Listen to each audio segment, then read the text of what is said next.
today for EMBCA's Hellenic Energy Independence Forum panel discussion in association with AHEPA's Hellenic Cultural Commission. My name is Lou Katzos, and I am the president founder of EMBCA, the East Mediterranean Business Culture Alliance, and chairman of AHEPA's Hellenic Cultural Commission.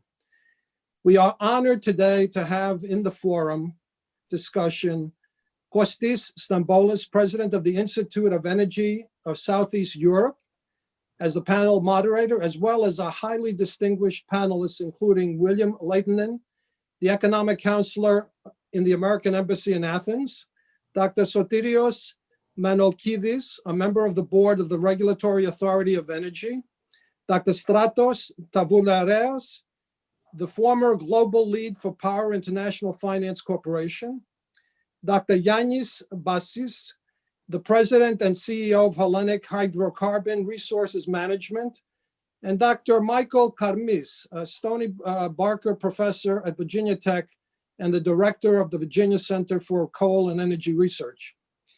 For those who have been following our various events this year, and this is the 8th from July, our focus thematically has been on independence as we head towards the upcoming 200th anniversary of Hellenic independence. And one very important aspect of independence for any nation is becoming, as much as possible, energy independent. Energy dependence has been identified as one of a variety of factors negatively contributing to energy security. As such, a higher level of energy dependence for any nation is risk-prone because of the possible interference of commodity price fluctuations, trade wars, international armed conflicts, terrorist attacks, etc. And we have seen this all, particularly in the East Mediterranean. Energy independence, in a way, is an idealized status at the present and can only be approximated by exploitation of a country's natural resources, including renewable and non-renewable resources. The high energy dependence of Greece has been an Achilles heel of its economy.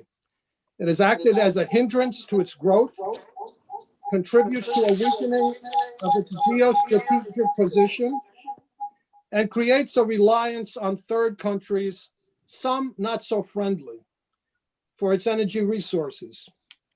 The opportunities to revitalize the Hellenic energy industry and overcome the current challenges in the upcoming years is what this distinguished panel will explore. We hope this conversation contributes to a wave of innovation in this regard in Hellas. I would like to introduce Konstantin Drougos, EMBCA's vice president and board member, who will introduce the moderator and the panel. Konstantin has many years experience in developing innovative energy projects in the US and internationally, and is currently the managing director of Argo Marketing International Consultants that advises a variety of organizations. He is also the CEO of the Oasis Carbon Management Group based in the US and Greece, and works with power companies and governments in devising low carbon footprint, sustainable green solutions. Konstantin. Good evening, everybody. Thank you, Lou. And today's forum is a part of the Hellenic Sustainable Energy Conversation, as I call it. And we're honored to have with us a panel of Greek and diaspora Greek experts with extensive global knowledge and experience. They have the data, the experience, and the knowledge of systems now in place, and of many of the new ideas to discuss the road towards a green future for Greece. The quest is to get the right path towards sustainable, clean, feasible, locally produced energy. And it's also not about perpetuating old models. And introducing our distinguished panelists, I'd like to introduce a very good friend and Mr. Costis Stambolis, the founder and executive director of IENE, the Institute of Energy of Southeast Europe, Greece's leading energy think tank. Costis was the Athens correspondent for the Financial Times and the Athens Daily Kathimerini. He has edited several books, conference proceedings, and has published many specialized papers and studies on energy policy, solar energy, renewables, and energy markets.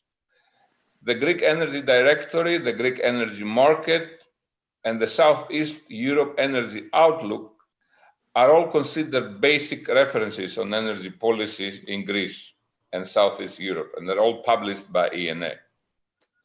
Since 2001, he supervises and edits Greece's foremost daily energy website, energia.gr, www.energia.gr, and he's also a member of the Institute of Energy in the UK, the International Passive House Association, the Technical Chamber of Greece, and the Charter Institute of Journalists.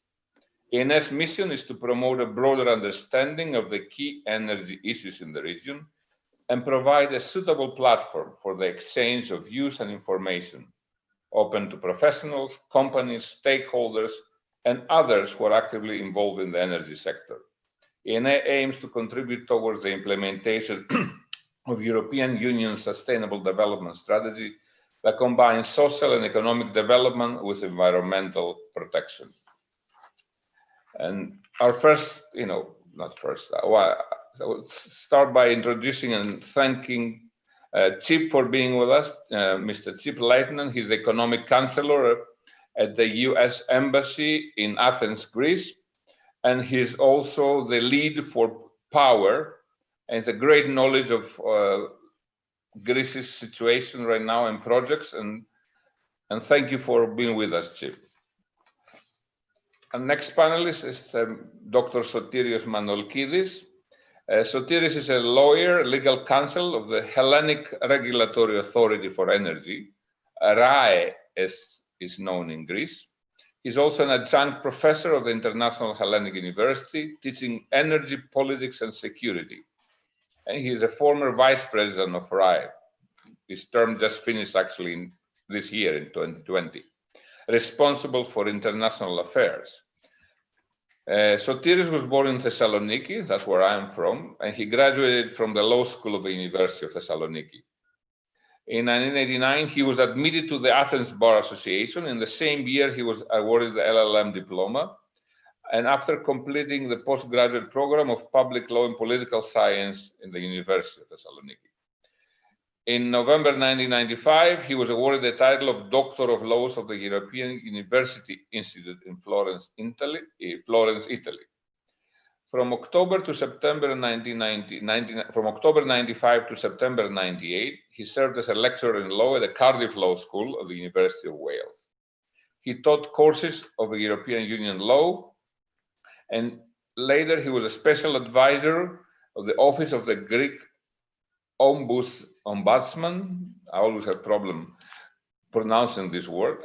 And in the consequent years, he was employed as a legal advisor to the Minister for Culture Cabinet, with an assigned responsibility for the legal and organizational support of the preparation for the Athens 2004 Olympic Games.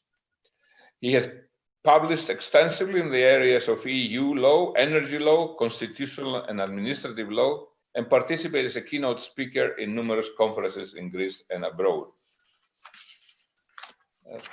Also with us is Dr. Stratos Tavoulareas. Stratos has 40 years of experience in the power sector, working on 80 countries worldwide. He combines a broad sector experience in policy, regulation, sectoral reforms, planning, and strategy, with deep understanding of power technologies, thermal, renewables, and hydro, and project finance.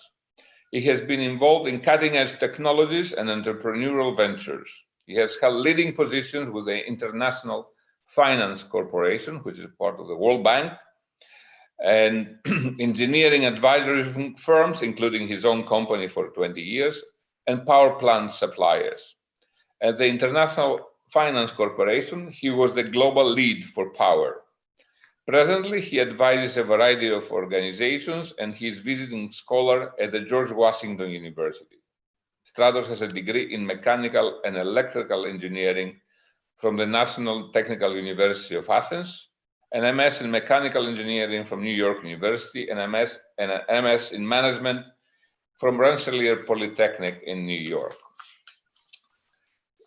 Dr. Karmis, as I like to call him, Michalis Karmis, and actually I wanted to say that Stratos is joining us today from Washington, D.C.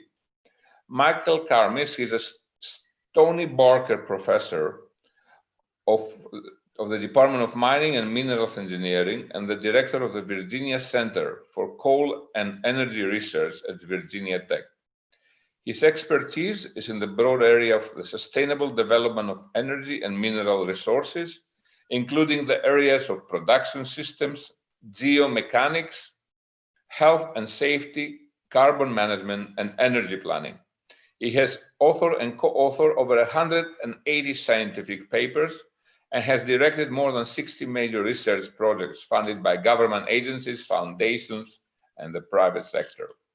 A professional engineer in the US and in Europe, Dr. Karmis is an active consultant in the global mining and energy industries, academic and research institutions, government agencies, engineering companies, and financial and legal firms. He has served as the 2002 president of the Society of Mining, Metallurgy and Exploration, SME, and as the 2008 president of the American Institute of Mining, Metallurgical and Petroleum Engineers, AIME. He's an honorary president of AIME and a fellow of SME. He's also a fellow of the Institute of Quarrying and a fellow of the Institute of Materials, Minerals and Mining. He has received numerous awards and recognitions by major scientific, educational, professional, and industrial organizations.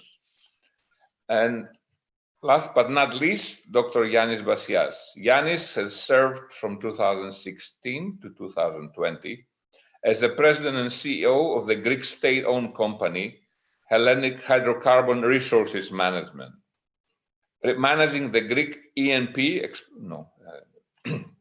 concessions for oil and gas, the implementation of European Offshore Safety Directive in Greece, and the international promotion of the oil and gas potential of more than 140,000 square meters offshore and 15,000 square kilometers, not meters, onshore of Greek territories. He has 30 years of international business experience in geology and geophysics, in technical projects and corporate management for reservoir evaluation, creation of portfolios of oil and gas resources, as well as in the contribution of human resources and of international relations. He has joined the energy industry in 1991 and chaired the board of Georex Group, developed oil and gas assets in US, Colombia, Tunisia, and France, and advised on pre-qualification exploration projects in the economic exclusive zones offshore in France, South America, West Africa, and the Indian Ocean.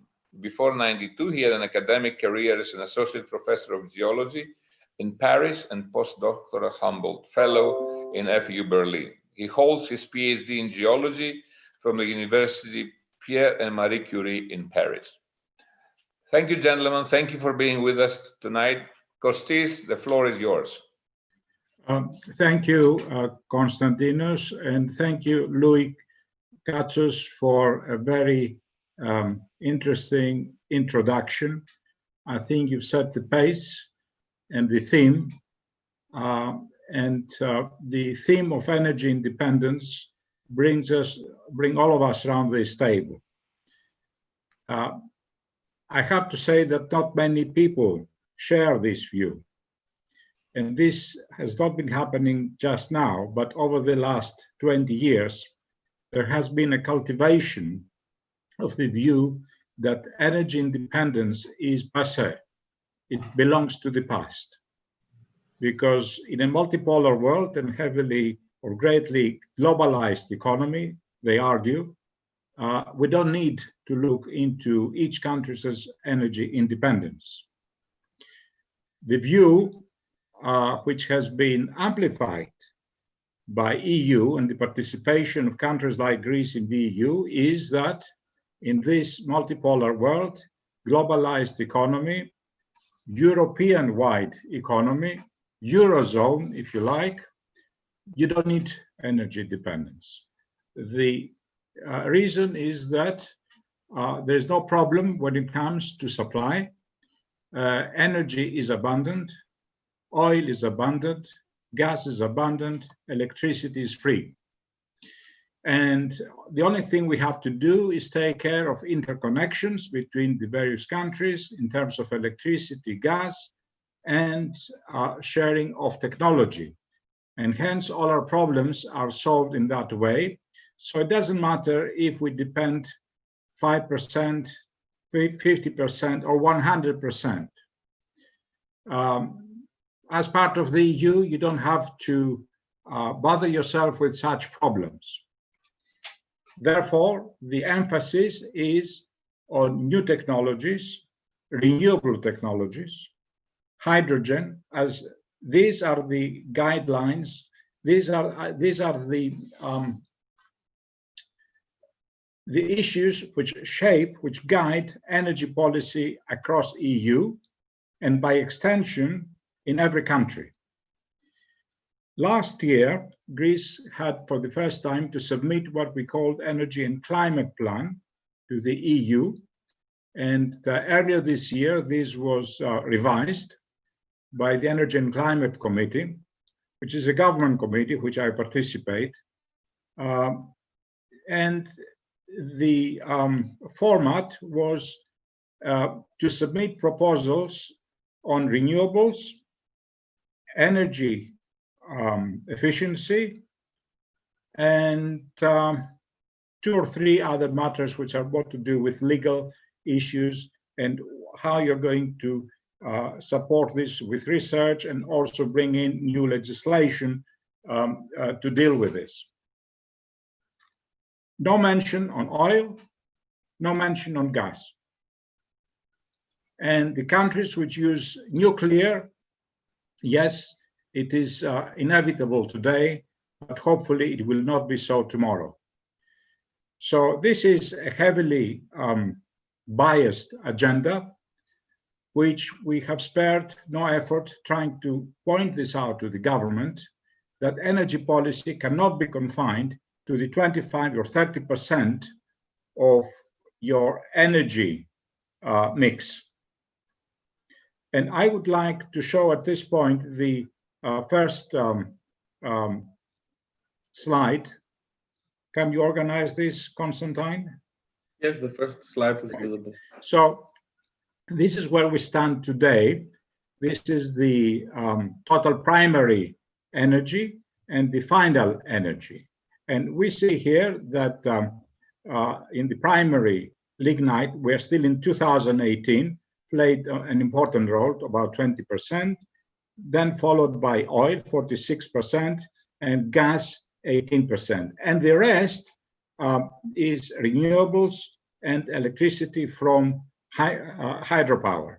And if we go to the final energy consumption, we see that lignite is minimized because it is transposed into the final energy. And we have 54% oil, which is mainly used for transportation, but also for power generation on the islands. Then we have gas, and we can see that gas in the final is less so. And then we have renewables, which have increased their output. Now, if we go to the next slide, please.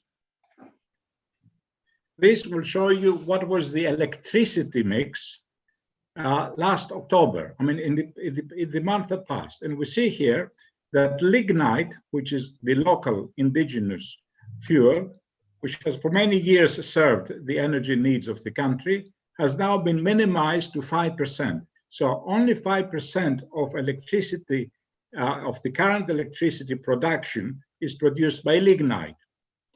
48% is gas. It's very clear here that the place of lignite has been taken over by gas, and all this has been happening over the last 18 months.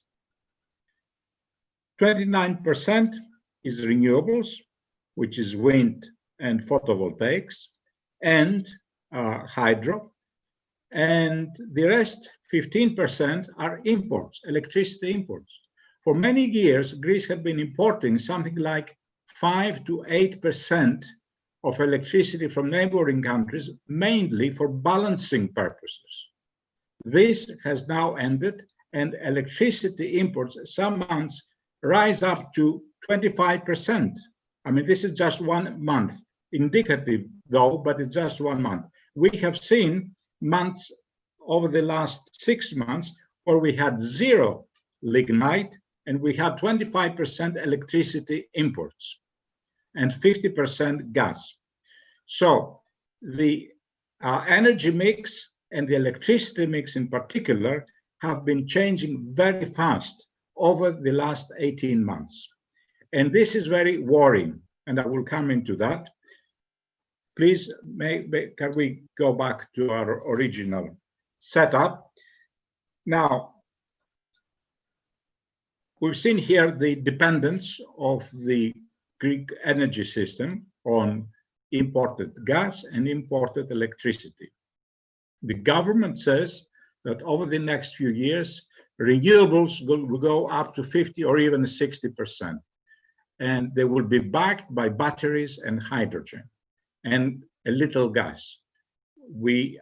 Our estimates and our scenarios are in total disagreement. We believe that gas will substitute totally lignite, will take part of the electricity imports, and then we will end up about 30 or 40% of our energy consumption, final energy consumption, driven by gas, the rest by oil, and a little with renewables. We have to take into consideration that, first of all, gas consumption is growing on the one hand. Last year, we had 5 BCM, 5 billion cubic meters a year consumption. This year, we're going to end up with 6.2, and by 2025, we're going to be up to 10 BCM consumption. Now, this is not huge compared to Turkey, which has about 50, but is very significant because all of this is being imported. And half of this is being imported via Turkey. Greece's 3 gas pipelines, landlines, are going through Turkey. The first one, which operated in 2007, it's a small one, it's an interconnector linking Greece to Turkey, brings something like 15%. The next one is the pipeline, which is called the Turk Stream pipeline, which has substituted really the old Trans-Balkan pipeline, which was bringing Russian gas to Greece via Bulgaria. Now, all this gas is going through Turkey, through the Turks pipeline. It's going to Turkey, then Bulgaria, and from Bulgaria to Greece. And now, this month, we're having 1 BCM coming from Azerbaijan through the TAP pipeline, which enters commercial use this week. So that means that if we use 66 BCM a year, 3 to 3.5, 4 BCM will come via Turkey. The rest is coming via LNG. And Greece so far has in operation 1 big LNG terminal in Revitousa of Lefsis, Megara, and then in 2023, we're going to have a floating one, an FSRU up in Alexandroupolis, and hopefully another one in Corinth, operated by Motor Oil, which will be another FSRU. So all this means that gas consumption is going up, the facilities are there, they're going to be expanded. So if you look this in a geopolitical sense, Greece is relying heavily and will be relying more on gas. All of this imported. And of course, petrol, oil, crude oil, which again is being imported. As far as oil is concerned, consumption has been going down over the last few years because of the financial crisis, because of higher efficiency. And we have an advantage there that although we import 100% of our crude oil, we have a very good refining installation infrastructure, with the result that 60% of the oil that is refined in Greece is being exported to neighboring countries. And not only neighboring, overall Southeast Europe and the Mediterranean. So we have certain problems as far as long-term supply is concerned, especially if we take into consideration the difficult situation with Turkey, which nobody knows what is going to happen. And on the other hand, one should be prepared for the worst. And as the Greek energy system is now structured, I don't think it is ready. Of course, there are plans for a permanent gas storage, which will take something like 15–20% capacity of the system up in South Kavala, which is an old, and Yianis will tell us all about this later. The efforts to upgrade and expand renewables and energy efficiency and interconnections. So I won't say more because I'm sure everybody will contribute to this discussion. I just wanted to say these notes because they're always in the background of my mind when I'm talking about energy and geopolitics and energy independence. The floor is now open, and I would now like Professor Karmis to take the floor. He's already been recently in Greece. I had the opportunity to meet. We discussed many things, and we're very appreciative of his work on solid fuels. Professor Karmis, you have the floor.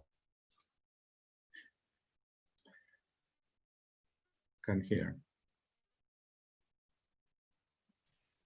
Michael, you're muted. Okay. I know. Okay. I was trying to make sure you don't hear background noises, but I wanted to thank Costis for his introduction. I appreciate being part of this panel. Thanks to all the organizers who made it happen, and it was nice to see some of the participants here that I know and I haven't seen for a while. Costis started by painting a very good image and picture on energy independence.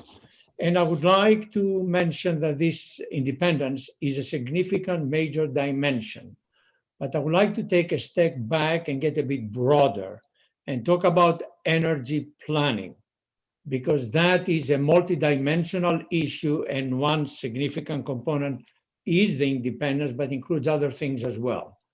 So what I see not only in the case of Greece, but also in the US many times and elsewhere, a lot of aspirational goals when it comes to energy planning, that we will do this by such year, but we'll do that by such year.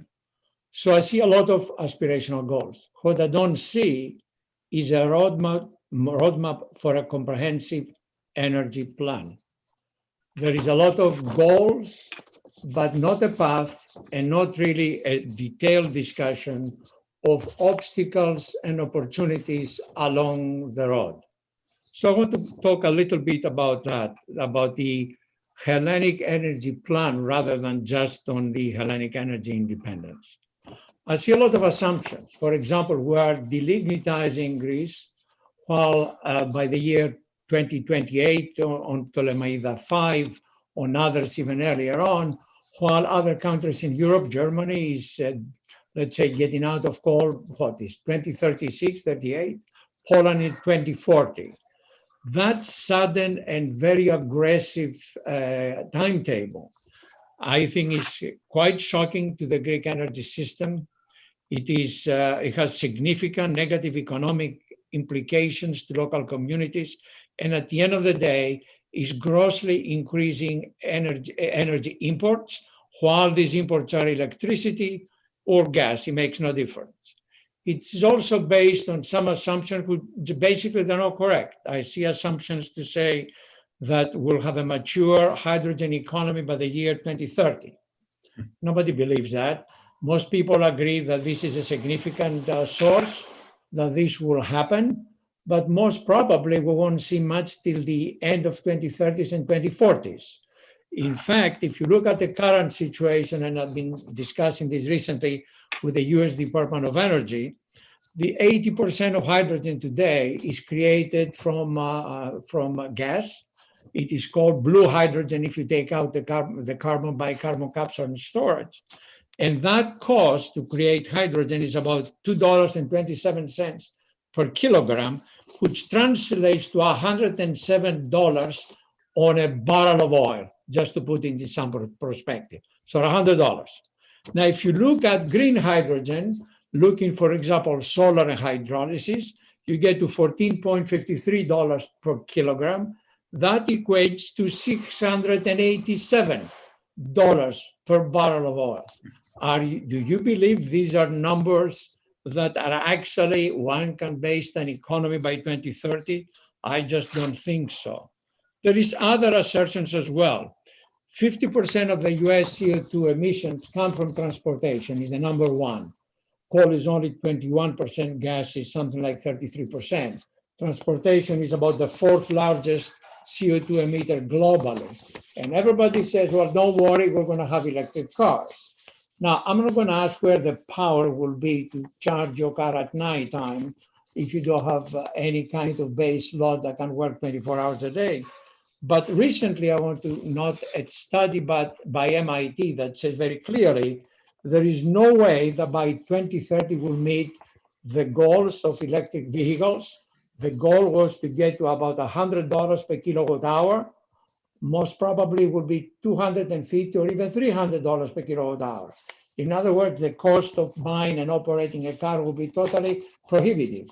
And they say, looking current and emerging technologies, you might see something of universal application towards the end of 2030, most probably will be more closer to 2050.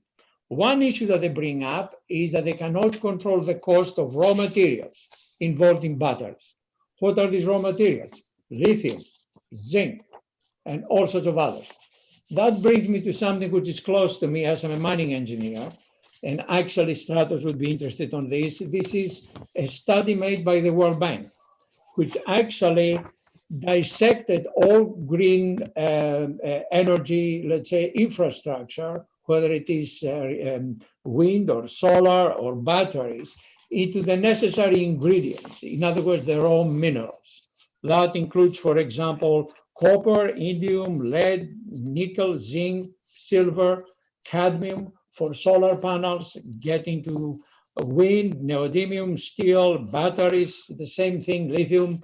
So he went over there and they said how much of green energy infrastructure has to be created to get the 2 degrees limit on climate change. And what they found out was it is basically impossible. You have to raise global mining production by a factor of 2 to 10 times. This is the total production to satisfy needs. Let me give you an example. 10 times of global production need, I remember, was in silver. Does anybody really has any idea how you can and what it takes to change the global production of a mineral commodity by a factor of 2? At a time that mining becomes more and more difficult, local countries want more for their resources, quite correctly. There is difficulty in getting permits. I think that may be an impossible goal. So that World Bank study, which I would advise you to look at, it is very interesting, said that greenhouse mitigation issues typically cover the economic, political, sustainability implications. However, a relative little analysis was conducted on the material implications of carbon-constrained future. That brings me then to what is known as critical minerals. Critical minerals are those which you don't have and you have to import. You can decide if it is 70% import or 80% import. And the second criterion is they have to be imported, or they are imported from a country or countries which are basically unreliable, either because of political climate, political regime, not having friendly conditions, whichever these countries may happen to be. if they are imported and from those countries, they are critical. Guess what? In the European Union now, metallurgical coal has become critical because they don't have any. So if you look at the list of critical minerals, which are about 40 plus in the US, same in other countries, you will find out that basically it is very difficult to try to get energy independence by importing all the time, because that definition of Costis earlier, oil and gas are critical for Greece because we don't produce any to the extent that we need. And also, I must say, it is actually a wasted resource to shut down the lignite operations, because in the US right now, and under a lot of funding out of the Department of Energy, who can create rare earths and critical minerals out of coal and coal strata. You can do the same with lignite. So you're taking a resource out of the equation. Michael, Yeah. Can you hear me? Can we please put a pause here? We come back. Sure. Because I'd like a few other panelists to come in. Correct. Thank you for stressing again the idea of the energy independence. Just to bring you into the picture, Greece this year is going to have 75% energy dependence compared to 52%, which is the European average. Right. Okay, it's important to note that even on paper, we're high above the median. So the government, and this is something we argued very strongly in our background paper to the committee earlier this year, Greece has every reason to want to lower its energy dependence, at least to reach the European mean. Sure. Correct. However, the government is not listening at all on this. In fact, they are now promoting electric cars. And we have a very bizarre situation whereby they're encouraging electric cars in the islands where electricity is produced by diesel. And the plans for some of the islands to go into hybrid systems, that is renewables and battery, are aiming for about 50 to 60% production. So this is a very bizarre situation. So now let me just add yeah. one point just for what you said, and the tremendous increase of gas generation. Now, people are under the impression that gas generation is green. If you assume there is no carbon capture storage everywhere, 2 gas plants create the same emissions as 1 coal plant. So by cutting 5 coal plants and making 10 gas plants, you end up with the same amount of CO2. Thank you for pointing this out. May I now go to Dr. Stratos Tavoulareas. Thank you for coming, joining us. You have tremendous experience from what I've read in your CV. You've been the power lead in the World Bank for many years, so you have a very global view. So please give us your own thinking into this issue we're discussing. First, thank you very much to all of you and the organizers. I'm honored to be part of this exceptional panel. And I would, just a clarification, which I assume that all of us share. Here we focus on energy independence. Of course, we have to acknowledge that an energy strategy of a country needs to consider energy dependence, but energy dependence is only one of many factors. Economics need to be considered, environmental, social, geopolitical. I don't want to sound that I'm lowering the importance of independence, but what I'm trying to say here is that the right strategy reflects the right balance of these factors and is different for each country. And yes, Greece is a country that needs to pay attention to energy independence, but balance them with the other factors. A few thoughts that I will share are focusing on the power sector, the electricity sector. The broader energy sector, oil and gas production and transport and industrial sector are not part of my comments. I will start with some facts, at least I will consider them facts. And Climate change is a key driver these days. I think that most of us have accepted that climate change is real and needs to be addressed. In addition to the EU binding requirements that the country, that is Greece, has, we need to consider also that carbon pricing is already used in Europe and in Greece. Power generation sources which release CO2 pay 25 to 28 euros per ton, and carbon pricing increases the cost of fossil energy sources proportionally to their carbon footprint and makes them less competitive. I don't want to say that because of that, fossil fuels do not have a role to play. I think they will have a role to play for many years to come, but this needs to be taken into account.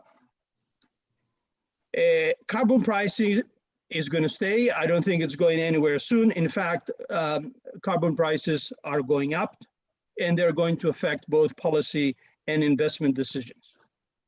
So a few thoughts about how climate change goals will be achieved or could be achieved in the power sector of Greece. Everybody's talking about renewables, and everybody has accepted that photovoltaics, that solar and land-based wind provide cheap energy. And they will be deployed more and more around the world, including in Greece. This has been confirmed by many credible organizations that they publish outlooks. The most recent one is British Petroleum and in the International Energy Agency from Paris and so on. However, while renewables provide cheap energy, they do not provide what we call in the industry firm capacity and ancillary services, which are needed for reliable and safe operation of the power system. The power system needs flexible supply options which can be used as needed, such as natural gas, storage, hydro, energy storage. When we talk these days about energy storage, most people refer to batteries, and in the future, hydrogen. The role of these options will be increasing as more and more renewables are integrated into the power system. The right mix of these flexible options varies from country to country. And let me just mention a few comments about these various options. Hydroelectric power is a very important energy resource which is usually overlooked. Greece has still substantial underutilized hydro potential and should use it. Hydro, both from existing power plants and new ones, could provide some of the flexibility that is needed as more renewables are integrated into the power system, which among others, it's going to reduce the need for batteries and natural gas. A few words about batteries. Batteries is an emerging technology which promises to revolutionize the power sector. However, batteries are still expensive, and it's going to take a few years until we see widespread deployment. Also, the commercially available battery, this is the lithium-ion battery, is practical for less than 4-hour storage.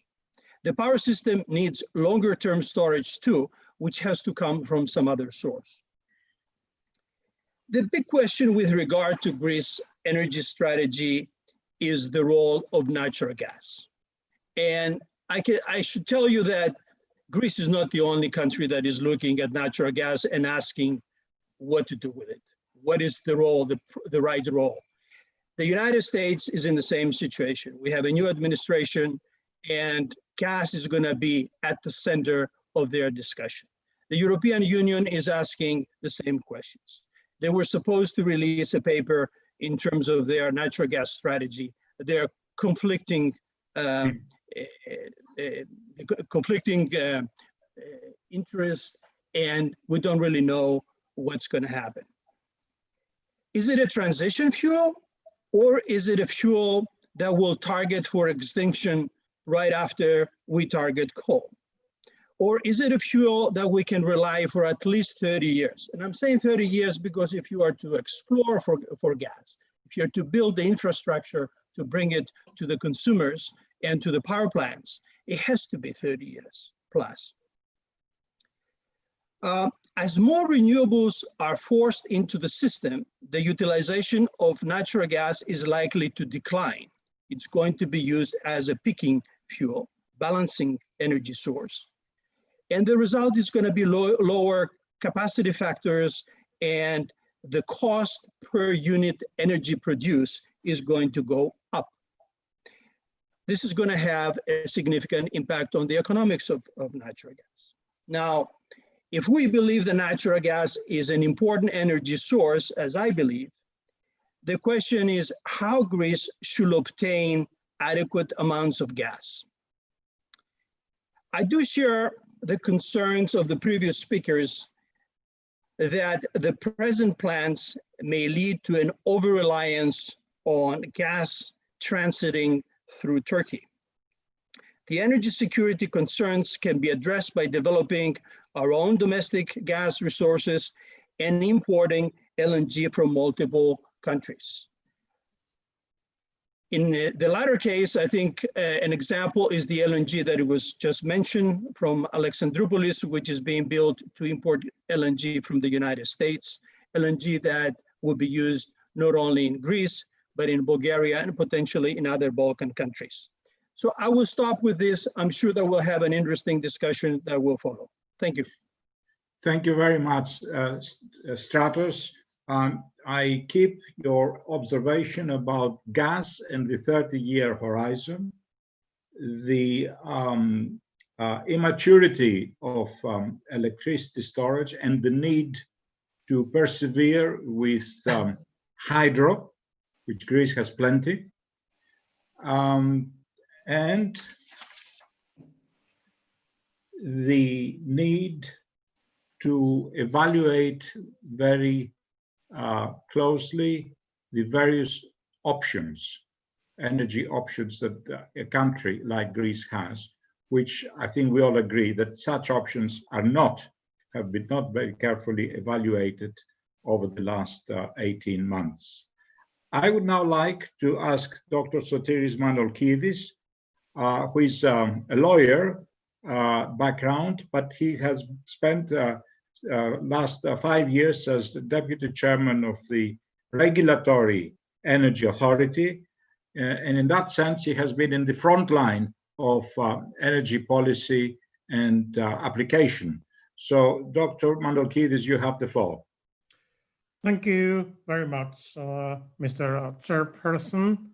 And I would like to extend a warm welcome and thank you to all the distinguished panelists in the US and here in Athens, Greece.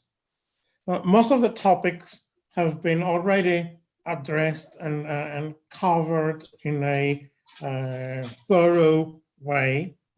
I would like to make a few additional remarks along the lines that Mr. Costis Stambolis has introduced, and to further take our discussion. Energy dependence is a very important issue, and I would agree it has been overlooked by national planning here in Greece, not only by the current administration, by the current government, but also by the previous Syriza government. An excuse of the previous government is lignite. At that time, at least when the Syriza government came into office in 2015, Greece was heavily dependent on lignite, still heavily dependent on lignite. The prospects were, of course, to limit that dependency, but it was a very, for that period of time, for that moment, it was very helpful, useful, I would say, that we had a locally produced fossil fuel, lignite, to fire our electricity plants. And they were all large-scale electricity plants. But this obviously has changed. We now have the goals for 2030 and obviously 2050, which imposes more constraints. Already, I would agree, going down to only 5% production by lignite limits our options. And what the problem, and I would like to bring this question, this issue into our debate, is our strategy on two folds. One strategy concerns renewable energy sources, RES. We heavily depend for the moment on wind parks. I tend to, even though I'm not an engineer, as was mentioned before, as my formation is, I'm a lawyer, but I have been in various capacities with the Hellenic Regulatory Authority for Energy for over 18 years. We heavily depend on windmills, on wind parks. This cannot offer the necessary stability to the system because it is a well-known fact that one day you have strong winds and you might have excess power generated, and the following week you have a deficit. And especially this becomes more crucial when you don't look at the national level or the interconnected system of mainland Greece, but if you look at specific islands. And that is why what we need to promote for the remaining non-interconnected islands is to connect them. And obviously the cost of connecting them to the main grid, to the main system, is high enough, but there is no other alternative but to continue using fossil fuels, diesel in particular, because we do not, and that is another problem that we are faced with in Greece. There was no strategy until today for small-scale LNG in our islands. So the only, as was rightfully mentioned by all the distinguished speakers before me, we only have one LNG station, and the prospect in the next 3 or 4 years is to have another 2 LNG stations and storage places. One, again, close to Attica and Athens, and that makes sense because it is the area of main consumption. Almost half, 45% of the population of the country lives in the Attica region, as you all know. And the other one is a geopolitical, strategic investment in the Alexandroupolis FSRU station, which obviously is linked to achieving a more flexible system and an enhanced independence, because it will allow, as it was rightfully mentioned, US LNG arriving and then being even distributed up to the rest of the Balkans, because the new interconnecting pipeline between Greece and Bulgaria allows for a reverse flow from Greece into Bulgaria, which has not yet been used, but the technical potential is there. So we need to interconnect our islands, very crucial to achieve more independence. And it's unfortunate that we cannot rely into interconnecting some of those islands with Turkey, because the easy solution would have been to connect Chios or Mytilene or Samos or the Dodecanese Islands resting next to Turkey, the main Turkish coastline with Turkey. It would have make sense and had a lower cost, but for obvious geostrategic, geopolitical reasons, we cannot do that. Okay, Dr. Manolkidis, can I put a pause here and we come back later? Yes. Unless you have something very. No, just one very quick point is that we are building you mentioned Mr. Stambolis, you mentioned correctly that we will build a storage capacity in Kavala, but again, we are contemplating on a short-term basis. We want to build a storage capacity for gas in Kavala. The ideal scenario would have been, but the Greek government is not contemplating it, to plan a twofold storage capacity for hydrogen and gas. Okay, all right, point taken. I'd now like to move to William Laitinen. Greece and USA have been furthering their economic and commercial relations and diplomatic relations over the last few years, very intensely, I would say. Mike Pompeo's visit to Greece last September was very indicative of the importance that the USA government is now placing on Greece, especially in view of its role in Southeast Europe, West Balkans, and Bulgaria and Romania. And obviously, trade is moving in parallel. We have been witnessing increased amounts of USA LNG being imported in Greece over the last 2-3 years. In fact, over the last year, almost half of the LNG imports came from USA. So this is a very interesting point of departure. But cooperation is also in other areas such as electricity. I participated in a USAID conference last February in Vienna, where USAID is playing a very important role in trying to promote the electricity integration in Southeast Europe.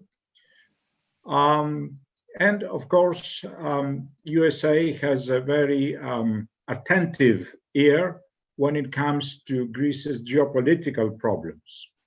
So I think you are the ideal person to comment on this growing energy relationship. Thank you, Costis, and thank you to the organizers. Thanks for being a part of this distinguished panel.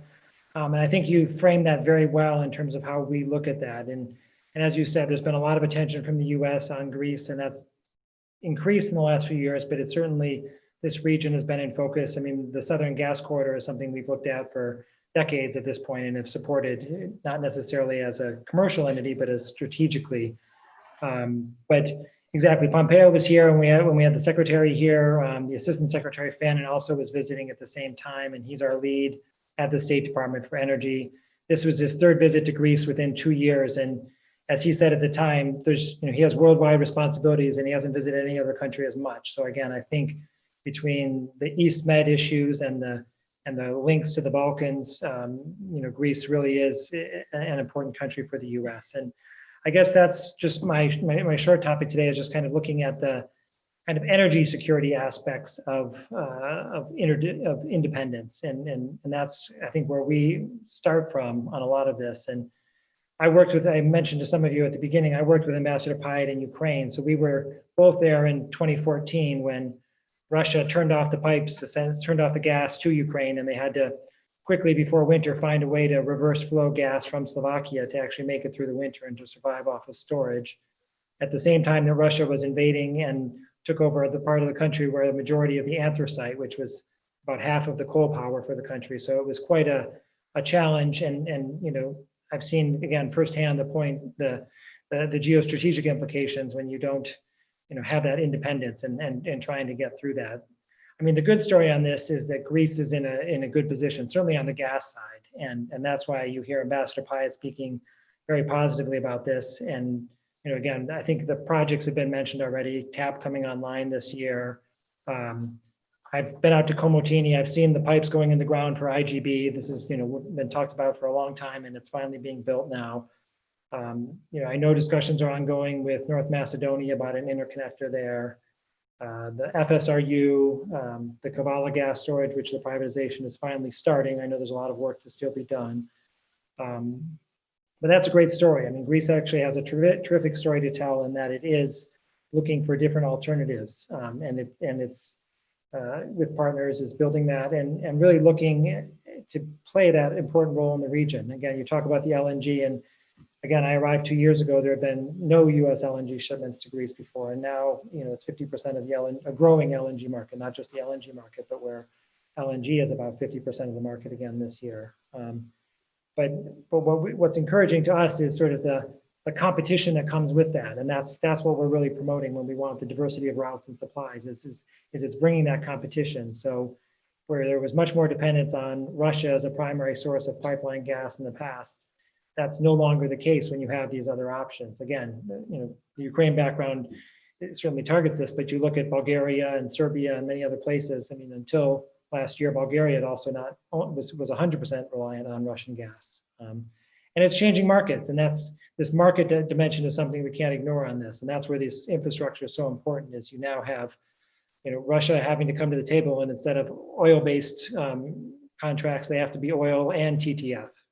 The rates are coming down, and that negotiating position doesn't happen without Greece and without Revitalize being expanded, without the FSRU on the way. Those have changed the market dynamics for Greece and the region, and that's hugely important for what's happening, and that's where our support comes in. But it's also changing what you see happening in Greece. Instead of 2, 3, 4 primary buyers, you have many companies coming out of the woodwork and looking to buy gas, and that competition is healthy as well. Doesn't make it easy for the existing players, but that competition is useful. And again, you see this happening with the FSRU, where you have Bulgaria that made a booking. Serbia has made a booking because they know that's giving them leverage with Russia on their negotiations. William, can I just point out, you brought out the very important issue of competition. And let me inform the panel that on November 1st, Greece started implementing the European target model on electricity. And this is helping a lot competition and transparency. And already we have 48 active players in the Hellenic Energy Exchange. So this shows that competition now formalized through the energy exchange is helping towards this direction. And I think General Electric had a role to play, because General Electric provided, I think, the necessary software for the operation of the Hellenic Energy Exchange. So carry on. I just wanted to bring this up. No, and that's great. So again, I was talking gas, but again, certainly on the electricity side with the exchange, that's an important part of what's happening. And even on the renewable side, which again, there's been a lot of discussion already, but it just noting, you know, the government is helping by reducing the licensing, by getting the auctions, putting more up for auction, and by facilitating and lowering the costs and lowering the risk for companies that are coming into the market. You know, that's another area where we're seeing more U.S. investment, where we have, you know, U.S. investment firms and others, quantum energy partners, national energy, that are coming into the market and are looking to develop capacity here. And that's in addition to kind of some of the technology players that you see. So I'll leave it at that, because I know there's a lot to talk about, but I just wanted to bring that element of sort of the perspective that the U.S. brings, you know, both from kind of the geostrategic importance of what's happening here, but then also the competition aspects. And we see, you know, in those aspects, there's a very positive story in Greece, and we'll continue to work in that regard. So again, thank you for inviting me. Okay, thank you very much, William, for bringing this up. I keep your observation about the changing energy dynamics, changing energy market dynamics, which is happening, and we've seen this very vividly this year with the sudden drop of demand and the impact it had on Russian imports, and the impact it had on Russia, actually offering contracts based on TTF and actually lowering the prices quite a lot in order to maintain their market share. So things that we thought were not possible 5 or 10 years ago are happening over the last few months, and this is very shows clearly the changing market dynamics which you mentioned. So now I'd like to go to our to Yianis Bassias, who is in Paris right now, from what I understand, in his laboratory. And we're going to turn our attention to how Greece can hope to explore and produce its own oil and gas. And if you go to a general discussion on this in other panels, they will try to sideline any discussion, I'm talking in Europe, any discussion on oil and gas. In fact, the current view of the European Union and European Commission leadership as far as oil and gas is concerned, and as far as exploration is concerned, is that these assets are termed as stranded assets. And this is not just a statement, this is not just a philosophy, it has come into practice, because from January 2021, neither European Investment Bank or EBRD can go ahead to finance any oil or gas related projects, I mean, let alone coal. But the embargo has been expanded to take gas. So if a company wants to seek finance from EIB or EBRD to do any gas or oil exploration, they should not be knocking on the door of EIB or EBRD. Hopefully they have, luckily they have many other doors to knock, but it shows clearly how EU policy is being implemented at this practical level. So Yianis Bassias, who is heading the organ in Greece which has the supervisory and licensing capacity, the Hydrocarbon company, has spent the last 3 years setting up this mechanism. He's now off the game. We hope he'll be back soon. But Yianis has actually spent a lot of time and a lot of resources mapping out all this. And not only that, but talking to all the companies. Now we have in Greece a situation where we have 13 licenses, oil and gas exploration licenses. Greece had never before such a great number of licensees for oil and gas.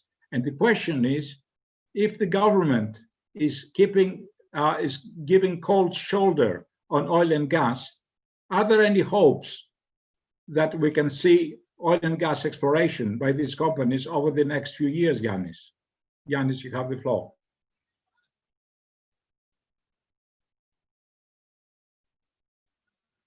I think you have to put the unmute. Yeah. Right. Okay. Thank you, Costis. Hello again to everybody. Can you hear me? It's okay? Yes. Good. First of all, I would like to point out a few words on points of the previous discussions and presentations. And I want to say that the urgent abolition of lignite, I don't know if I can use this word in English, that reminds slavery. We were not under the situation of slavery with lignite production before, but that something that happened very fast. I think that will have consequences in the next years. And just to say that because I participated in both ESEC, means the National Plans for Energy and Climate, that if you look at the numbers, it seems that the Megalopolis 5, that is a natural gas plan, will cost maybe 30% more than the Ptolemaida 5 that is still a lignite plant. So these are issues where we need to have a look, and probably Sothirios has an idea on that, but this is my conclusions. Then another one point is that according to the national plan, it seems that we will have a deficit of something like 2,100 megawatts because when we have peak consumption, the 10,000 megawatts will not sufficient. I'm talking daily. So these are issues that I would like that those of you who have an idea on that can develop because it is very interesting and very dangerous. And now I will pass on my presentation. So first of all, I mean, most of the time we talked about the energy dependence in Greece, the Hellenic energy dependence. Maybe it is time to talk a little about the Hellenic energy independence that we can try to have. So let's go to the first slide because maps talks very well all the time. And here it is very important that we have a look where Greece is situated with the onshore and offshore in the Mediterranean. It is very simple. It is somewhere in the middle of the Mediterranean, and this is a very strategic position, at least from the geographical point of view, but it is not only that. It is not only geography, because as you can see all around, in every country, all of these black polygons are concessions of oil and gas. And so there is nothing more to say. This is where we are, and this is why everybody would like to work with us, or maybe sometimes to take part of the place that it owns to Greece. Let's go to the second slide. Well, we have some Greek numbers, and the Greek numbers, what do they say? That we're talking about resources because we don't have drillings, so we have only geophysical work and estimations.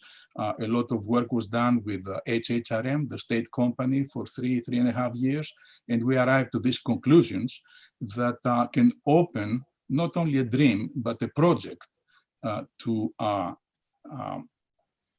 have very fast exploration and drilling that could, and all of these targets with the small dots in red, we could find at least 20-25% of resources that we can call them then reservoirs, and also continue on development of that in order to produce oil and gas, mostly gas south of Crete, west, south, and why not east of Crete.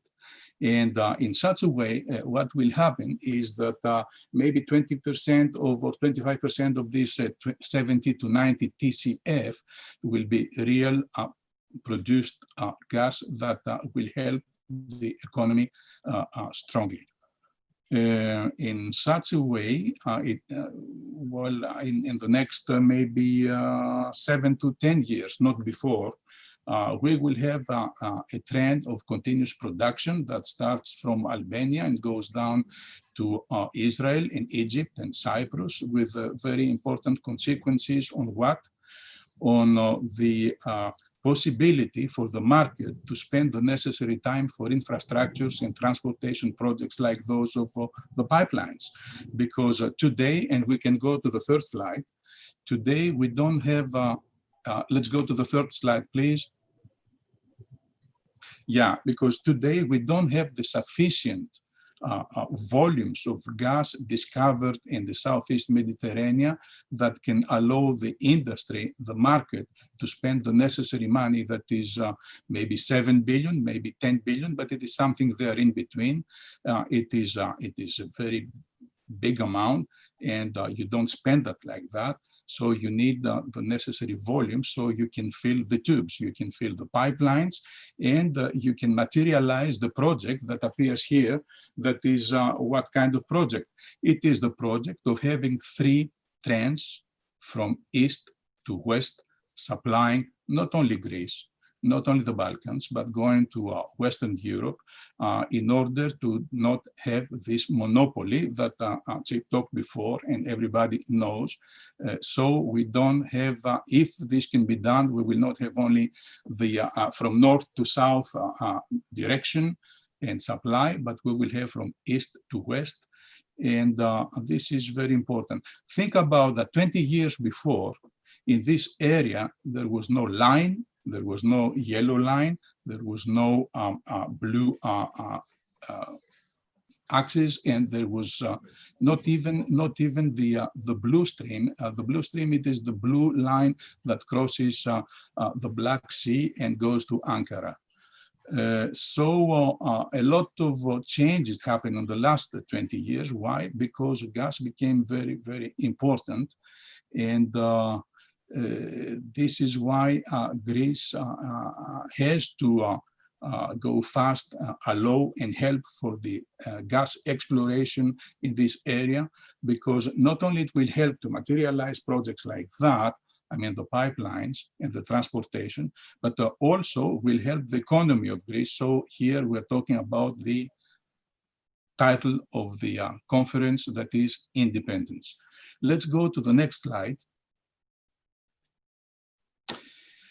This is a big dilemma, and everything is around that in the last few years, because what is less expensive, what is most expensive, LNG and the pipelines, it is in competition today, but it looks like LNG will cost less than the pipeline construction. The only problem here is that Henry Hub, that you know very well, it doesn't have very big variations, and so for the LNG market, the fixed cost, it is high, and the marginal profit, it is very low, and that can create a lot of problems. So I think it is important that we continue to think about the pipelines and the East Med. Although LNG will govern the situation, I think, because it is better to have a lot of alternatives. It is good to have not all your eggs in the same basket, but everything depends on the volumes that will be discovered of gas in the Southeast Mediterranean, comprising Greece also. I think there is a last slide. No? The next slide.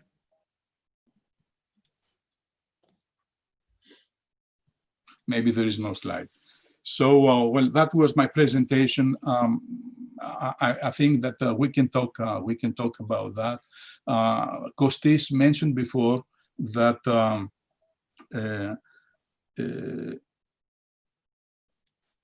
it is important to go fast.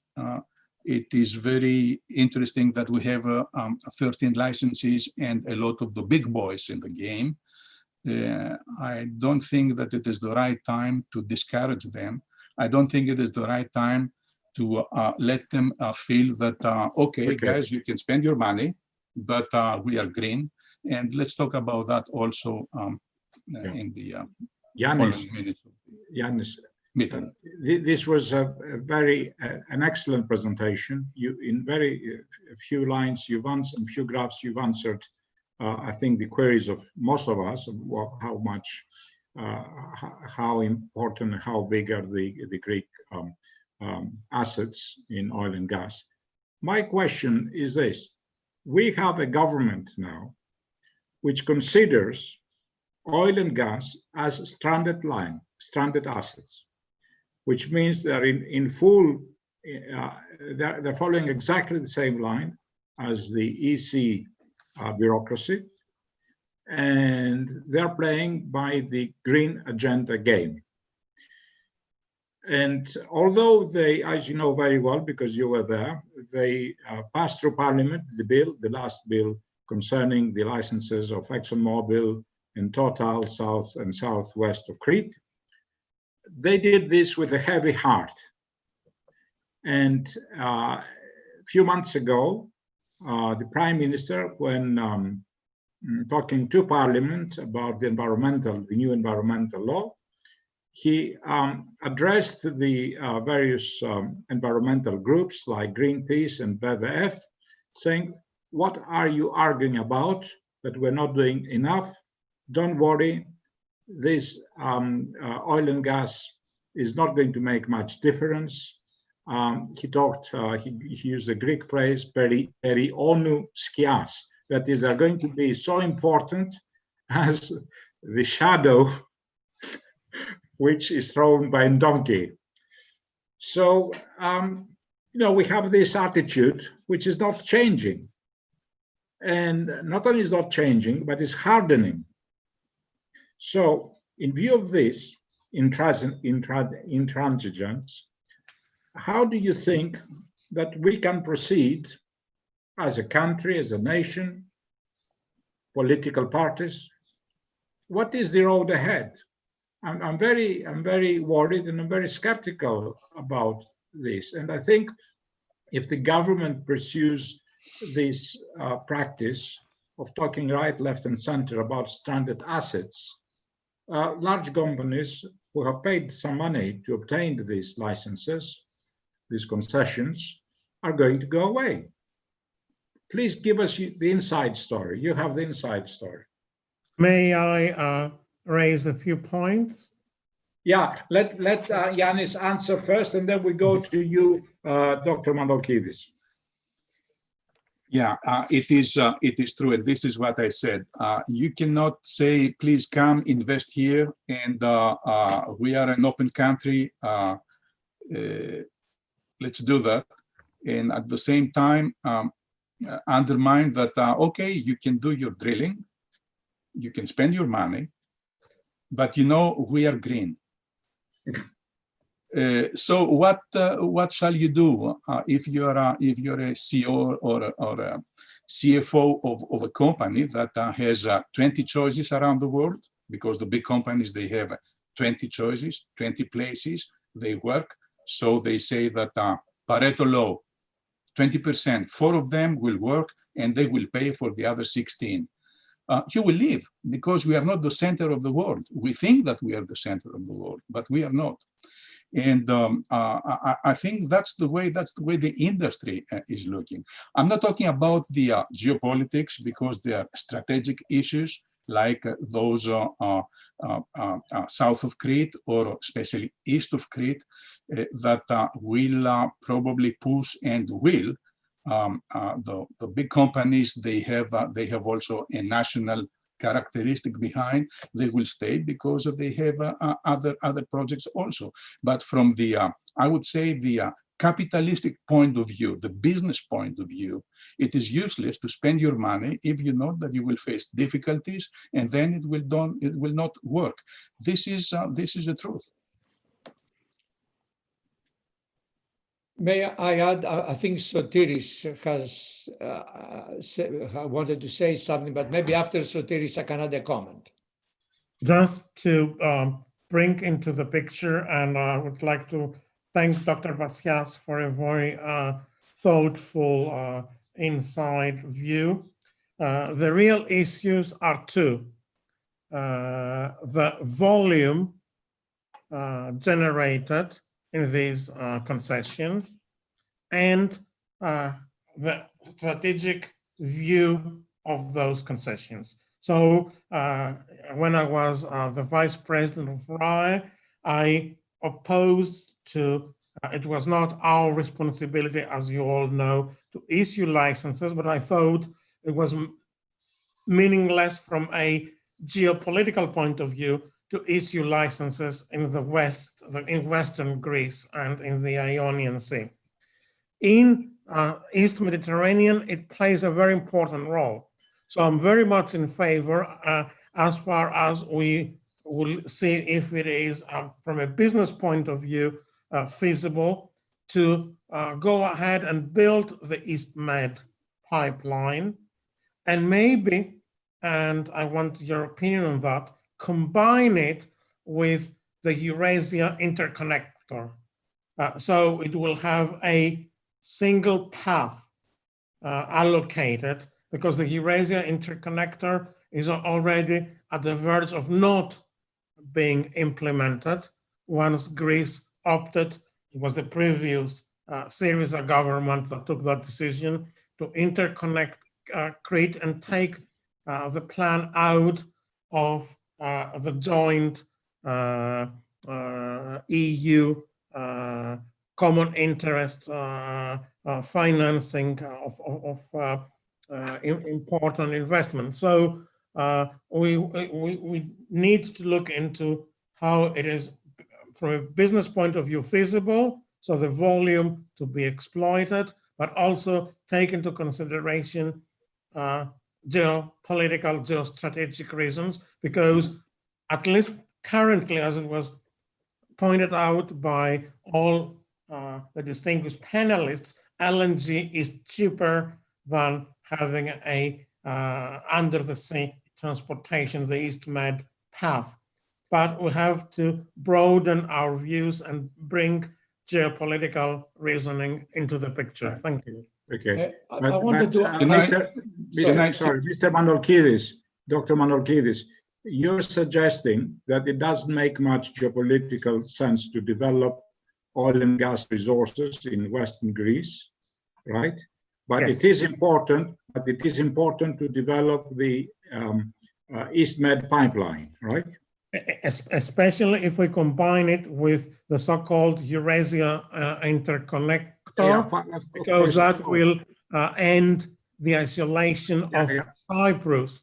And as you know, the Turkish side of Cyprus is very easily, it's not but it can very easily be connected to mainland Turkey. Okay, and we understand that. The question is, if we are actually supporting the construction of the EastMed pipeline, why shouldn't this pipeline be used to transport oil or gas from indigenous production in Greece? I mean, it doesn't make much sense to defend EastMed pipeline without supporting at the same time the possibility of the country developing its own gas resources. No, I totally agree with you, but that would mean resources south and east of the island of Crete, and not resources in the Ionian Sea. Yeah, okay. All right. Now, let me, I'd like to, at this point, to bring a map into the picture. Constantine, we have a third slide, and this, I think, will help focus the discussion a little. This is the situation right now as far as the routes of gas flowing into the region. And we see here the TAP and the TANAP, which is really one thing. And that's why if TANAP actually stops providing gas, TANAP will also stop. And we see the Turkish stream, which has taken over the load from Trans-Balkan. And of course, we see all the LNG terminals in the region. And I think this map shows very clearly Turkey's importance as a gas, as a hub, energy hub. I mean, in a region, Turkey is emerging as the leading energy hub. Greece has illusions if they think they can become a hub, but Greece has another role to play. And Mike Pompeo is very much aware of this role, and this is why he came and visited Thessaloniki when he did in last September. So I just wanted to complete the graphics by showing this last picture, because I think it's very clearly you can see what's happening in terms of pipelines, connectors, interconnectors, and LNG. Okay, so I think Dr. Karmis, Professor Karmis, had an observation. Michael, go ahead. Michalis is good enough. Let me make a suggestion here. Very correctly, you are discussing and covering the issues of exploration, production, and transmission of gas. But at the end of the day, the big question is gas an acceptable long-term fuel or a transitional fuel? And I believe the reason of the oil companies and other people who are very hesitant is because we're not transitioning to carbon capture and storage technologies. In other words, most of the world talks about decarbonization. That includes gas as well. So if you want to continue and see a future long-term for gas, we need to talk about carbon capture and storage. Right now, we have focused that discussion, and as some of you know, Konstantinos and I are working with a group to try to do this in Greece, on coal-fired power station, and particularly Ptolemaida 5, which is on 1.4 billion in the whole investment that perhaps can be, in a way, become productive with carbon capture and storage. But if you look at it long term, on the entire energy sector, including the gas sector, if they were acceptable and, let's say, populated carbon capture and storage technologies, there would be not a hesitation about the role of gas long term. And what we find out here, and in my discussions with everybody, there is significant technology. In fact, in the US, we're the leaders on the carbon capture and storage. As some of you know, we have more facilities that they have CCUS, who have spent an enormous amount of money in the last 3 administrations, during Bush, during Obama, and during Trump. And it will be the same with the next administration, I'm sure, in developing technologies. And the reason when people ask me, you know, Kosti, you and I had this chat also a year ago, why we're not moving very faster is when you try to develop or introduce a new technology, it doesn't matter what it is, you have risks and you have uncertainties. So there is a technical risk. I can handle that as a technical guy. There's a financial risk. Well, the financial community can figure out the risks, but we cannot deal with the uncertainties. What are the uncertainties? Does the government want it? Do we have a regulatory environment? How are we going to plan a technical project or a financial project if we don't know if there is any regulatory environment, what that environment will do? Are we responsible for the infrastructure that is needed beyond the actual plant we're producing? Now, if you look at Norway, they have a very simple system. The capture is what the government invests on. Transportation and storage is what industry does. It's very simple. They also have a process whereby the government can provide insurances that companies can buy to be able that they're protected in case of something goes wrong. Holland is going on the same way. So in essence, new technologies cannot mushroom. It doesn't matter if it is just CCUS, other technologies too. If nobody knows what is the clear regulatory perspective, what are the barriers and what are the incentives. In the US, we have a tax credit incentive. Somewhere else, you may have another incentive. But currently, the most recent data that we have, carbon capture is about $40 a ton, which is less maybe, or about the same price as the penalty that Stratos mentioned earlier. And if you add the transportation and storage, another 15, it comes to about, let's say, $60 or less. Actually, it's very doable if you think about it, the additional benefits that it brings that are not counted on the cost per cost comparison. So this is, I think, a very valid point to move forward also with the gas, let's say, sustaining a gas production and a gas industry in Greece. And as well, we never talked about all these other industries which generate CO2 and what they're going to do, cement industries, chemical industries. Michael, thank you very much for bringing up the importance of carbon capture and storage. And incidentally, I would like to inform you that in its latest World Energy Outlook, the IEA has included, for the second time, I think, capture and storage, CCS, as a very important component if we are to achieve by 2050 the provisions of the Paris Agreement. It did not do so in previous outlooks, but over the last 2 years, IEA is putting a lot of emphasis on this, saying, look, because coal is going to be used on long term by many countries until 2050. The only way is to use carbon capture and storage. So And it's looked upon Stratos, not just for coal, but also for the gas infrastructure. for the which is gas, very yes, critical. the point is taken. Stratos, you have a point to make. Yeah, Costi, what I would like to, the picture that I see on gas is a little bit different from the way you described it. What I see right now globally is the world is posing to see what they should do about gas. There's no clarity. There's no clarity in the United States. There's no clarity in Europe. And obviously there's no clarity in Greece. I'm not going to try to support the position that the Prime Minister has taken. But I think that there are a lot of things that have changed the last year or two. And it's wise for a government to just stop and say, where am I going? What is the role of this resource? I mean, for once, what's the cost of production of natural gas and oil in the Aegean? Don't take me wrong, I'm not against it, I'm for it. But a lot of facts needs to be checked. Nobody's talking about the demand. If for the right or wrong reason, the EU stops demanding to use gas, where are we going to sell the gas? Okay, all these things need to be considered and revise their strategy.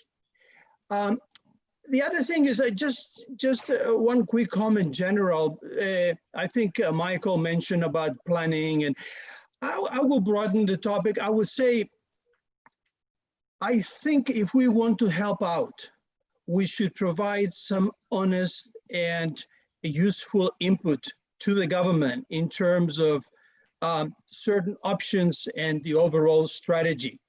And by saying, you know, you did this wrong, you did that wrong, I don't think that our input is going to be welcome.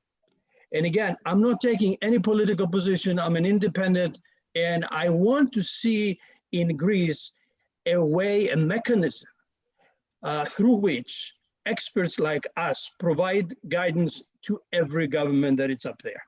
Over. Okay, I think very, very important point. And I think we are reaching the end of our discussion. What is the timetable, Constantine? Well, listen, this is an extremely important conversation. Constantine, one second. This is an extremely important conversation, and please continue. There's no time constraint. Obviously, we don't want anybody to pass out, but this is a great conversation. It's a significant conversation. Let's continue it. Okay, fine. All right. So I'm going back to Stratos Tavoulareas, who is saying, look, we have to look into all the different options and provide some kind of strategy. I mean, combine our resources, put our minds together, and be positive rather than negative. Costi, can I make one quick comment in addition to what I made? One more item that supports the position that the government hasn't really thought about this very carefully is that in the power sector, we blame them, or some blame them, for putting too much on gas. On the oil and gas exploration, the blame is that they do nothing, right? So I don't think they have clarity yet on gas, because on the one side they support it, on the other side they don't support it. Over. Yeah, this is a very valid point. I think this is coming clearly out of the discussion. Can I say something, Costis? Yes, go ahead, Yianis. Yeah, just to follow on the thoughts of Stratos. I remember 1 year ago, it was almost forbidden to talk about gas, and everything was renewables. Everything was alternative. And progressively, because we went very fast in the last years, not only since 1 year, very fast on the renewables, we realized that we may have a very strong deficit. And then progressively, and now everybody is talking about, officially, about gas how much we need gas, and everything is promotion of gas on the midstream, not the upstream.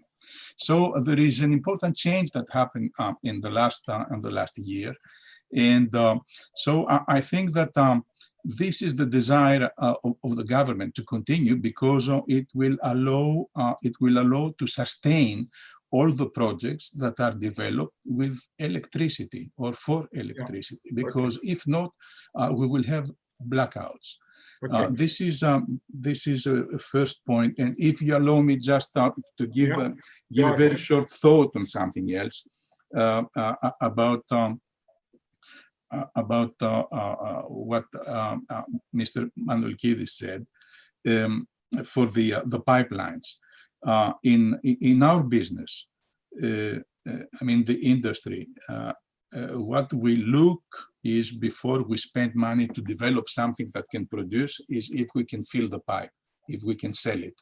And also we look if we can have some control and on both sides of the pipe, when it enters and when it goes out, because then we feel more strong. This is why all these big companies are vertical. They cover the upstream, the midstream, and the downstream. And for the East Med, there are three components of decision, and the final decision is that counts. So the first component is political. The political vision is very good. Nobody can say no. It is very important because of the East Gas Forum, because of the stability in the area, etc. So everybody wants to do that. But this is the political side. Then you have the technical side, feasibility. Yes, we can do that, because since 2001, and it was an Italian company. There is no need to make advertisement for companies. They built the Blue Stream. The Blue Stream has one small part, quite big part, at 2,000 meters of water, and it was in 2001.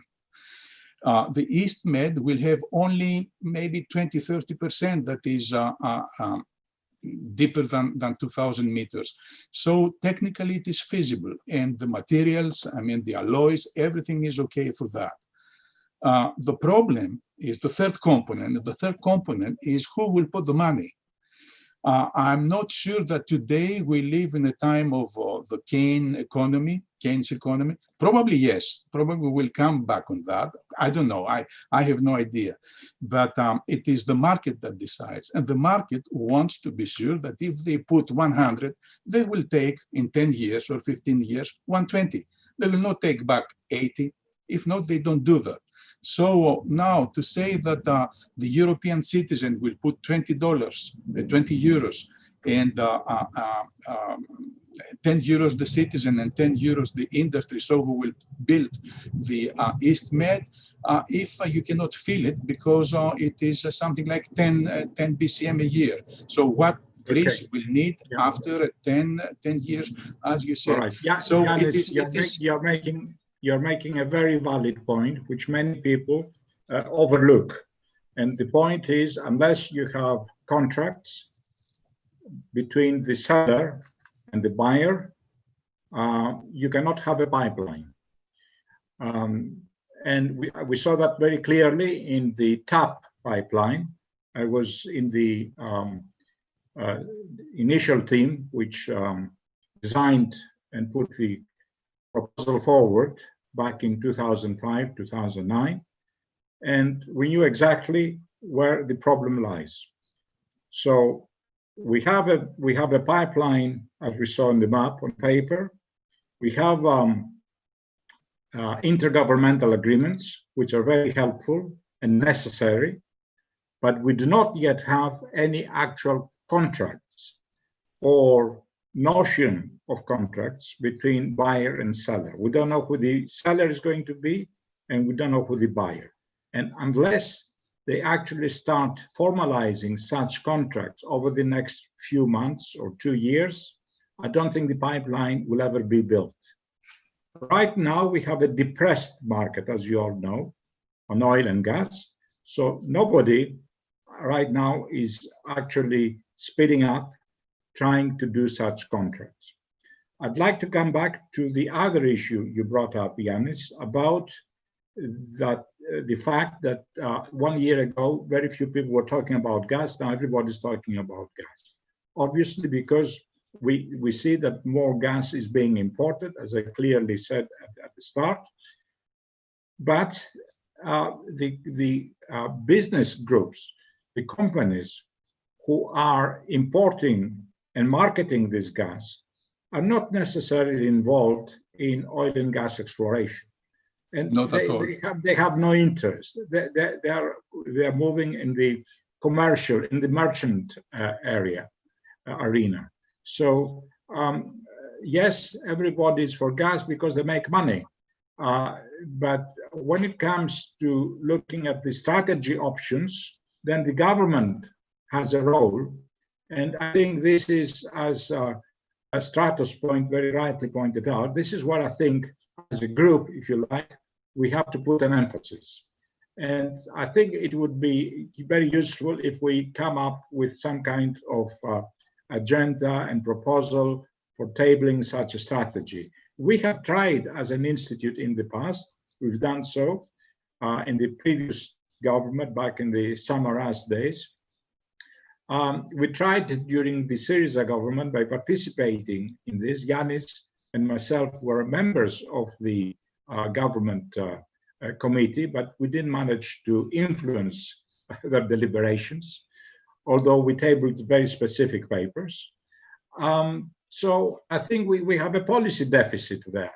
And Louis, I think if you are to mobilize this group, we can use our intellect towards this direction. One second, Constantine. Costis, I regard this conversation has been extremely important, quite frankly, and I regard this as one of many.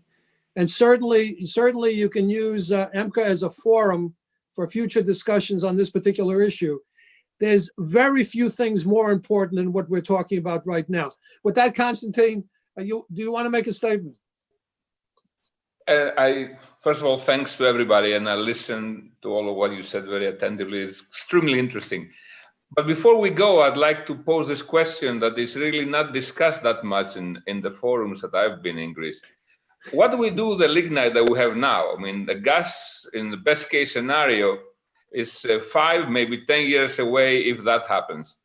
And there is regions and economic interests that actually right now, as we speak, and in the past. So I'd like to hear your opinion. Constantine, can we table that discussion, because we all saw that. Let me tell you why. Because we all saw the charts of where it's heading, and I think if you want, we can do it quickly if you want, as a separate discussion on this particular issue. Because one thing we got out of this conversation is if we're not careful, because we've been talking about energy independence, if we're not careful, Hellas or Greece may be heading towards becoming an energy dependent Rayadis, quite frankly. And we saw the charts. We saw the percentage that's being used and a percentage that's going forward. And we have a serious problem. So if it's okay with everyone, let's have another one of these discussions, if it's okay with everyone. And I'd like to thank this fantastic panel. Costis, thank you for moderating it. Thank you to all the panelists in this forum for a truly excellent, significant panel discussion on a very important topic of Hellenic energy independence and its geopolitics and geostrategic issues. To our audience, thank you very much. Thank you all, and please take this seriously. Okay. We are open to have more than one discussion of this kind. It's an extremely important issue that we're talking about. Certainly, it's been in the news. What becomes very obvious to me after listening to this conversation, that what we hear and see in the news is not telling the story. It's not telling the story of energy and energy independence or dependence, quite frankly. So I think if it's okay with everyone, and Constantine will put together again another panel discussion, And you let us know. We'll do it in the next month, maybe in the next few weeks, whatever you guys want. But I think we have to continue this discussion. And I think this particular video, this particular discussion, which will be out there, will generate a lot of conversations, because what happened here, what was discussed here, is extremely important. To our audience, please join us for EMBCA's next panel discussion webinar on Sunday, December the 13th, in an event we're having entitled Phil-Hellenic Women and Their Effect on the Hellenic Revolution. Our panel, currently in formation, will be moderated by Marina Kasoria, EMBCA's Executive Vice President, and will include, among other panelists, Congresswoman Caroline Maloney, the co-chair of the Congressional Hellenic Caucus, Professor Maureen Santelli, and historian lecturer Anthousa Diakopoulou Iliopoulos, currently in China with the Hellenic ambassador to China, Ambassador Iliopoulos. The focus of that particular panel discussion will be on the brave and heroic Hellenic women of the revolution, like Laskarina Bouboulina, Manto Mavroianou, the Mesolongises, the Maniatises, and others, as well as precursors to the revolution, such as Mosco Tsavela and the Sudotises. In addition, the discussion will also incorporate the Phil-Hellenic women of the various Greek committees in the United States at that time who supported the revolution. This unique event and others that have happened and are being planned are part of EMBCA's American Hellenic Revolution of 1821 Bicentennial Committee, which is a series of events focusing on not necessarily the Hellenic Revolution in Greece, because obviously it's going to relate to that, but also focusing on the American diaspora and the international Hellenic diaspora and international aspects of the revolution for the upcoming 200th year anniversary. Understand, to our audience, this revolution was just not a Greek event. It was an international event, just like what we're talking about today in terms of Hellenic energy independence. It's an international thing, not just a local Greek thing. With that, thank you all. Thank you to the panel. Thank you to the moderator. Best regards, and everyone, please stay safe. Thank you. Thank you very Thank much. you. Thank you, everybody. Bye-bye. Discussion, a great discussion. Thank you. Bye. Thank you, Louis.